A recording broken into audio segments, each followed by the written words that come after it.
Macam mana? Pergi dekat Instagram dia, ada dekat dia punya profile tu, boleh tekan link tu, pergi ke Telegram dia. So dia akan ajar kat situ, dia akan dudukkan dalam satu grup. Kat situlah dia proses permulaan dia. Pokyok ni memang dahsyat lah. Kau dah join Telegram dia? Tak. Aku Telegram ni aku ada takut sikit. Kenapa? Sebab Barang panas lah kalau Telegram ni. dekat pasal Telegram lah aku 3 hari ke dalam. Betul. Tapi sebenarnya Pokyok ni memang trusted lah orang kata. Betul, InsyaAllah.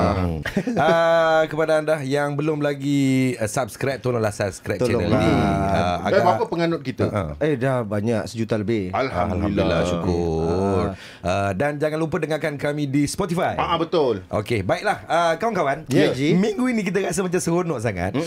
Walaupun perjalanan saya daripada rumah datang ke sini ni berliku-liku, ada lori terbalik tadi. La ilaha illallah. Betul-betul lebih kurang 5-6 kereta depan aku. Dia drift ke? Dia tengah corner, dia mungkin lebih muatan. Aku rasa dia bawa beras kot. Terbalik tadi. Betul-betul tang corner. Dah kena pusing jauh. jauh lah. Beras kau tak ambil? Tak sempat. Aduh. Tak sempat. Jadi terima kasih juga kepada Abang Lori yang menjadikan Spotify kita ni ni Dol Podcast di Spotify menjadi pendengar setia. Baiklah. Okey, kita nak bersama-sama dengan seorang tetamu pada minggu ini. Best.